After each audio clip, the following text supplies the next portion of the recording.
Can we just impeach that motherfucker right now? Like, what do we, I don't understand. How Taylor Sheridan's Sons of Anarchy exit changed TV and film as we know it. His unconventional methods found unusually instant success in Hollywood. You're right that he probably deserves to make more, but we're not going to pay him more because guess what? He's not worth more. That's what he's worth. There's 50 of him. He is 11 on the call sheet. That's what that guy is, and that's all he's ever going to be. At least, that's how Sheridan remembers it. It was 2010, and a business attorney was explaining to the actor's representation why Sheridan, now the writer and director behind some of television's biggest shows, was being offered significantly less money than his fellow cast members of Sons of Anarchy. His role as Sheriff David Hale on the series had been his big break, and at the ripe age of 38, it was one he had worked for tirelessly. Raised in a small town west of Dallas, he was discovered by a Chicago talent agency as a young man in Austin, where he was mowing lawns and painting houses after dropping out of college. It was a chance encounter that would result in Sheridan spending the next 15 years of his life as a working actor, traveling back and forth between New York and Los Angeles as he cut his teeth with small parts on shows like Law & Order and Walker, Texas Ranger. They were years he mainly spent broke, at one point living out of his truck as he struggled to make ends meet. But now, he had a recurring role on a hit show. Something he had dreamed of, the envy of all his working actor friends. And he opted to throw it all away. I decided right there that I didn't want to be 11 on the call sheet for the rest of my life. Taylor Sheridan's Sons of Anarchy departure sent him on a new path, so Sheridan quit Sons of Anarchy, and the writers killed his character off going into season 3. On the verge of 40 with no job and his first child on the way, he decided the only path forward in Hollywood was if he forged one for himself. As he explained to cowboys and Indians, I wanted to tell stories that mattered to me, and not tell other people's stories. I wanted to tell stories about my life and the lifestyle that I grew up in, and the world that I came from. Sheridan knew all too well Hollywood had no interest in telling those stories. They would only get to the screen if he created them himself. Emboldened after years of reading hundreds of bad scripts as a working actor, Sheridan decided he could write something better, despite having no writing experience to speak of. His wife Nicole agreed and maxed out her credit card so that he could buy the screenwriting program Final Draft. Armed with a new purpose, he began to pen the kind of stories that resonated with him, using everything he had learned as a journeyman actor to inform his writing. It was a straightforward approach. Having played many smaller roles, Sheridan strove to give even the most minor characters a satisfying arc. He also abandoned a hallmark of network television, moving the story forward through dialogue and exposition. As he told Deadline, "There's almost no exposition in my dialogue, and I intentionally broke a lot of rules of the structure of storytelling because I'd been held to them so long." Taylor Sheridan's first script for Sicario was a bona fide hit that said, his unconventional methods found unusually instant success. The first script Sheridan wrote was Sicario, both a critical and commercial hit.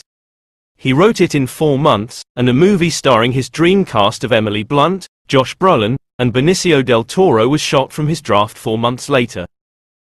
The film would gross $85 million and secure 3 Academy Awards nominations. Beginner's luck. Nope. His second screenplay was Hell or High Water, another critical and commercial success that grossed almost $40 million and garnered 4 Academy Award nominations, including Best Picture. Never one to limit himself, he then decided to direct the third film he wrote, Wind River, despite having no experience doing so.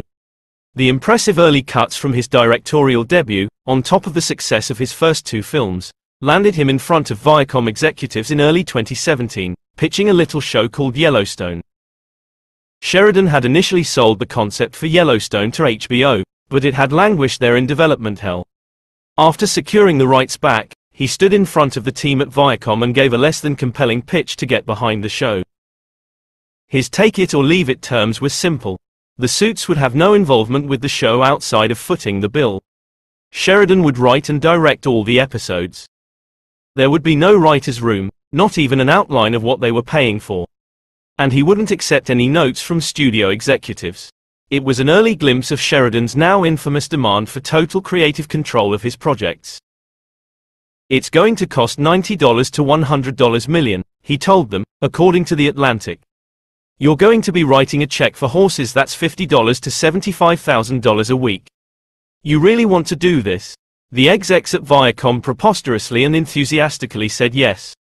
Despite these non-traditional terms, they felt strongly about the concept. Kevin Costner was already attached to Star, and most importantly, they desperately needed content for their recently launched Paramount network. Thus, Yellowstone was born. Yellowstone wasn't the immediate success story it eventually became, but it was far from an instant hit. The first 2 seasons had decent viewership numbers but were by no means spectacular.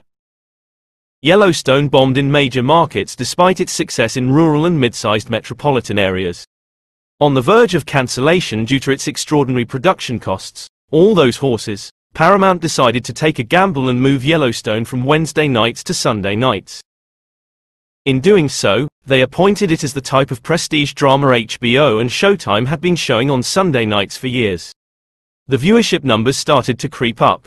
Encouraged, the execs decided to move the show from summer to fall, one final vote of confidence that Yellowstone was appointment viewing TV. It worked. The season 3 premiere earned 7.6 million viewers, and the season 4 premiere almost doubled that figure, 12.7 million viewers, made it the most watched premiere since The Walking Dead season opener in 2017. In fact, Yellowstone's viewership numbers are so immense the only thing watched more on television during the 2021-2022 season was the NFL. This runaway success made Sheridan the obvious choice when Viacom execs again needed a deluge of content, this time for their late-to-the-game streaming service, Paramount+.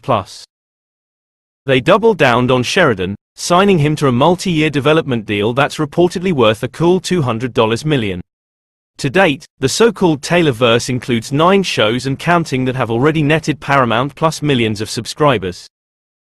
It includes Yellowstone, 2 Yellowstone prequel series, Tulsa King starring Sylvester Stallone, Mayor of Kingstown starring Jeremy Renner, Lioness starring Nicole Kidman and Zoe Saldana, Landman starring Billy Bob Thornton, and 2 more Yellowstone spin-offs all coming down the pipe. That Herculean amount of well-received output in such a short time would be enough to secure Sheridan a hallowed spot in the annals of television history.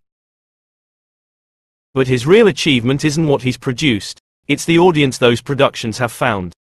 Sheridan has cracked the code on creating prestige scripted content for an audience that has eluded Hollywood for years, the Heartland. It's no secret this may be a hard lesson for Hollywood to learn. It loves to create stories for itself, and then reward itself for doing so. Just look at Succession, another current TV hit that's a mirror image of Yellowstone. On paper, it is the same basic show. Both center around an aging patriarch defending his empire against the dual threats of a changing world and his power-hungry, feckless offspring trying to grab the crown. But Succession, being focused on New York and the world of media, is a critical darling, boasting 48 Emmy nominations to date. As of this writing, Yellowstone only has 1 Emmy nomination, despite Succession's most popular episode getting 1/10 of the average viewership of any episode of Yellowstone. Sheridan's shows have retained the viewership that other streamers are desperate for, but the times, they are a Changan.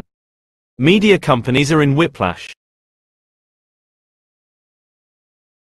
A decade of essentially free money set up a scenario in which the media industry pumped billions of dollars into content production as they pivoted to streaming, unleashing a plethora of entertainment onto the masses under the guise of growth, but not profit. Hollywood is now scrambling as it realizes the economics of the streaming model Netflix created, and then all of media adopted, are untenable. In the months, and perhaps years, to come, we will undoubtedly see media companies clamoring for more viewership across fewer shows. Shows with numbers like Yellowstone, not Succession. Sheridan's most significant achievement outside his rapid ascent from fired actor to Hollywood kingpin may be signaling to the powers that be that there is viewership gold to be found in the hills outside New York and Los Angeles. Keep an eye on awards season this year. If Yellowstone starts to pick up trophies, which is likely, considering that it's good business for awards shows with declining viewership to reward a show everyone is watching, Hollywood is all the more likely to double down on prestige heartland content akin to Yellowstone. Sheridan's lasting legacy may not be that he blazed his own trail to tell the stories that mattered to him. It may be that he showed Hollywood they mattered to everybody. And given the current state of TV, they might start listening. Pretty good for 11 on the call sheet.